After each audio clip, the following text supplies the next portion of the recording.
Salut! Aujourd'hui on se retrouve dans une nouvelle vidéo et j'aborde un sujet qui m'a beaucoup été demandé. C'est comment se lancer en tant que prothésiste ongulaire, les démarches, les formalités et les obligations. Donc une fois que votre projet a bien mûri et que vous souhaitez enfin vous lancer en tant que prothésiste ongulaire à votre compte, c'est-à-dire en auto-entrepreneur, il va falloir effectuer plusieurs démarches, plusieurs formalités qui vont être obligatoires et je vais essayer de vous les expliquer le plus clairement et le plus simplement possible dans cette vidéo.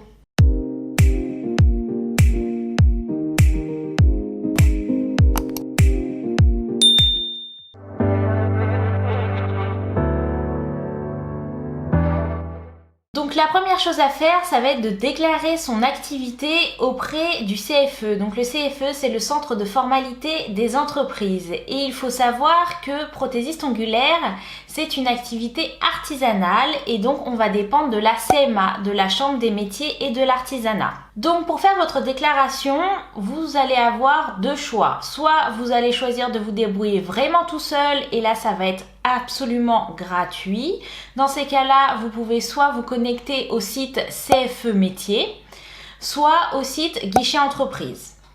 Sinon, si vous avez un peu plus de mal ou si vous n'êtes pas à l'aise, vous pouvez tout à fait passer par des sites qui sont payants et dans ces cas-là, on va vraiment vous aider et vous aiguiller. Sincèrement, il vous faut juste un petit peu de temps, un petit peu de patience et surtout un peu de concentration et c'est tout à fait faisable et abordable sans avoir à passer par quelqu'un. Et si jamais il y a un souci, de toute façon, la Chambre des métiers va forcément vous envoyer une lettre ou vous rappeler en vous disant il manque tel document ou il manque telle chose. Donc tout se fait par voie dématérialisée, vous allez devoir scanner et envoyer les pièces qu'ils vont vous demander et peut-être, je ne sais pas, mais dans certaines chambres des métiers et de l'artisanat, ça se fait par voie postale. En tout cas, tout vous sera expliqué et vous serez guidé tout au long de votre inscription.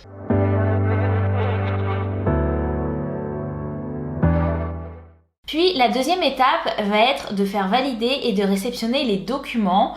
Donc une fois que vous avez fait votre inscription, vous allez recevoir, si c'est validé, un bon nombre de documents qu'il va falloir absolument conserver. Donc le premier document que vous allez recevoir, c'est le certificat d'inscription au répertoire des entreprises et des établissements qui va provenir de l'INSEE. Et sur ce document, vous allez notamment retrouver votre numéro de ciré et votre code APE. Donc le code APE, c'est vraiment l'identification de votre branche, de votre activité. Ensuite, vous allez recevoir une notification d'affiliation au régime micro-entrepreneur de votre CFE. Puis, vous allez recevoir une notification d'affiliation à la sécurité sociale des indépendants. Donc, ce délai varie en fonction des CMA et des CFE. Sincèrement, moi je pense que j'ai dû attendre à peu près un mois et demi avant de recevoir tous ces documents. Donc c'est vrai, c'est un peu stressant et on n'a pas vraiment de contact avec eux à part des fois un numéro de téléphone ou un mail et dans ces cas-là, faut qu'ils répondent parce que c'est pas toujours évident. Mais en tout cas, il ne faut pas s'inquiéter si vous n'avez rien. C'est que le dossier est en cours et ils ont énormément de demandes, donc pas mal de travail. D'autant plus que moi je l'avais fait l'été, donc l'été c'est-à-dire qu'il y a des personnes qui sont en congé, donc ça avait pris davantage de temps. Donc vraiment ne vous inquiétez pas. Alors une fois que vous avez réceptionné ces documents, surtout classez-les bien, rangez-les bien dans un classeur ou une pochette comme vous le souhaitez, mais c'est vraiment la preuve que vous êtes auto-entrepreneur et donc que vous pouvez commencer votre activité. Une fois que vous avez passé ces deux étapes, c'est-à-dire de vous enregistrer, d'avoir fait valider votre dossier et d'avoir réceptionné les documents, il vous reste quelques petites choses à faire, mais c'est vraiment à la marge parce que là, vous avez fait 90% du travail. Donc la première chose que je vous conseille de faire, mais qui n'est pas obligatoire, c'est de vous faire ouvrir un compte bancaire professionnel. Tout simplement parce que je trouve ça plus simple de pouvoir gérer d'un côté son compte personnel et de l'autre son compte professionnel et ainsi ça me permet de ne pas m'y perdre. Mais après c'est un choix personnel personnel, ce n'est pas obligatoire, mais je vous le conseille vivement. Par contre, ce qu'il faut que vous fassiez absolument, c'est vous protéger, c'est-à-dire prendre une assurance, c'est-à-dire la RCP, la responsabilité civile professionnelle. Comme ça, vous vous protégez des biens matériels, immatériels et corporels. Donc soit vous pouvez voir avec votre banque, moi c'est ce que j'ai fait, j'ai autant pris un compte bancaire professionnel et à côté j'ai souscrit à l'assurance pour les auto-entrepreneurs. Après, vous avez vraiment plusieurs formules, donc comme dans toutes les assurances, vous choisissez celle qui correspond le mieux en fonction de si vous exercez chez vous, si vous exercez à domicile chez les personnes, si vous avez un local d'activité, etc. Mais le plus important, c'est vraiment de vous assurer vous et votre matériel.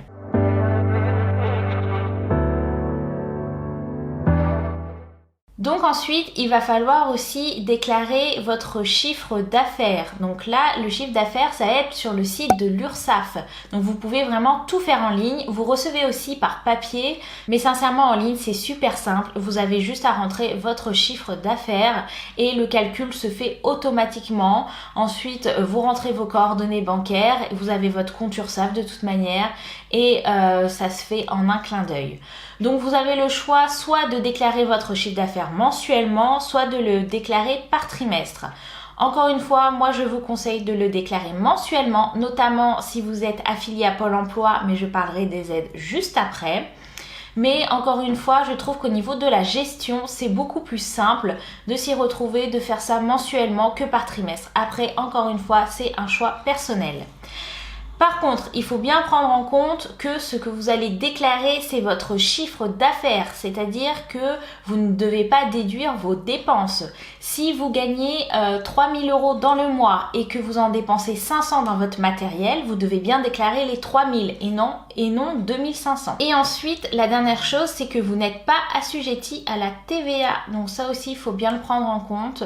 Vous n'aurez pas de remboursement ou de frais de TVA. Aussi, au début de votre activité, au niveau de l'URSSAF, vous allez voir que ça va bloquer sur le site. Si vous souhaitez régler par mois, on va vous dire qu'il faut attendre 90 jours avant le premier paiement, c'est-à-dire 3 mois.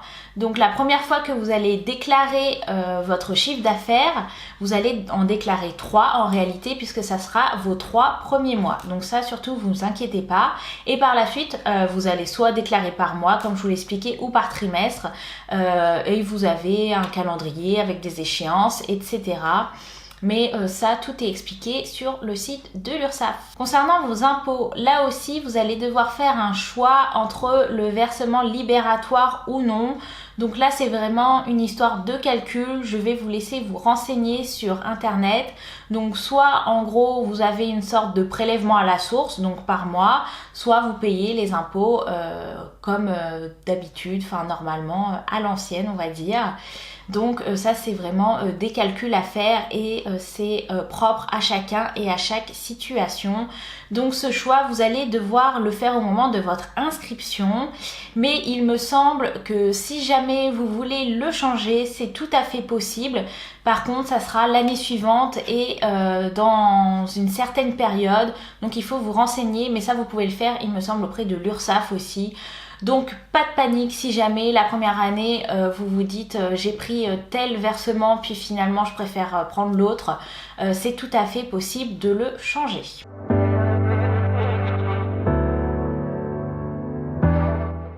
Enfin, la dernière partie dont je voulais vous parler, ce sont les aides. Donc la première aide que vous pouvez bénéficier, ça va être la prime d'activité. Donc vous pouvez faire la simulation auprès de la CAF et en fonction de certaines conditions, certains critères, vous pouvez avoir accès à la prime d'activité. C'est pas négligeable. Donc ça vous prend 5 minutes pour faire la simulation, voir si vous pouvez en bénéficier. Alors essayez et vous verrez bien. Ensuite, la deuxième aide que je vous conseille et que franchement ça serait bête de passer à côté, c'est l'ACRE. Donc par contre, faites attention et soyez vigilants, vous avez 45 jours à partir de votre demande d'inscription pour la demander. Et donc l'ACRE, ça va vous permettre de réduire vos cotisations sociales. Et donc ce qui est passé au 1er janvier 2020, c'est que pendant un an, vous bénéficiez de 50% de réduction sur vos cotisations sociales. Donc il faut savoir que en étant PO, on est censé verser 22% de cotisation sociale. Et donc là, pendant un an, si vous arrivez à obtenir l'ACRE, vous n'allez pas payer 22% mais 11% de charges. Et donc ce n'est pas négligeable sur un an parce que faut pas se le cacher, déjà qu'on débute, si en plus faut verser 22%, c'est énorme. Donc là 11%, ça allège un petit peu le montant final. Enfin, si vous êtes inscrit au Pôle emploi, vous avez deux choix possibles pour bénéficier d'une petite aide. Donc soit vous décidez de prendre l'ARS, c'est-à-dire que le Pôle emploi va calculer 45% de vos droits restants et que ça va vous constituer un capital. Ils vont vous en verser une première partie, donc la moitié au tout début de votre activité et la deuxième partie 6 mois après votre activité. Et bien sûr, cette deuxième partie, il va falloir, avant de la toucher, justifier que vous êtes toujours en activité. Sinon, vous pouvez bénéficier de l'ARE, donc c'est l'aide au retour à l'emploi. Donc c'est aussi soumis à plusieurs conditions et plusieurs critères. Donc là, il faut vraiment voir avec le Pôle emploi. Et c'est pour ça que je vous encourage à faire la déclaration mensuelle. Car vous allez donner chaque mois à Pôle emploi votre déclaration URSSAF. Et eux, ils vont vous calculer le montant que vous pouvez bénéficier pour vous aider tous les mois. Donc franchement, il y a pas mal d'aides. Je vous invite vraiment à vous renseigner, à demander conseil et de l'aide. Et c'est sûr et certain que vous allez bénéficier d'au moins d'une des aides que je vous ai présentées. Il y en a certainement d'autres. Il me semble qu'il y a aussi des aides en fonction des départements, des régions. Sincèrement, il y a plein de petites possibilités. Après, c'est vraiment à vous de creuser et à vous de voir. En tout cas, je vous ai vraiment tout dit ce que je savais et comment j'avais fait pour me mettre auto-entrepreneur. Si jamais vous avez des questions, bien évidemment, vous pouvez me les poser en commentaire. J'y répondrai et j'essaierai d'être le plus clair possible pour vous aider dans vos démarches et puis pour vous lancer car c'est vraiment une belle aventure et je le souhaite à tout le monde. Je compte aussi vous faire une vidéo qui m'a été beaucoup demandée sur la suite, c'est-à-dire la communication. Comment avoir ses premières clientes, comment les fidéliser, comment se faire connaître sur les réseaux ou autour de chez soi. Donc je vais prochainement m'en occuper, vous la tourner et vous la mettre en ligne, donc restez connectés. En tout cas, si cette vidéo vous a plu et qu'elle vous a apporté des choses, n'hésitez pas à me mettre un petit pouce bleu juste en bas et surtout abonnez-vous à la chaîne. Vous pouvez aussi me retrouver sur Instagram notamment où je poste pas mal de photos et je suis très active. Donc je vous le laisse juste en dessous. On se retrouve donc prochainement avec une nouvelle vidéo et je vous souhaite une très belle semaine. Salut!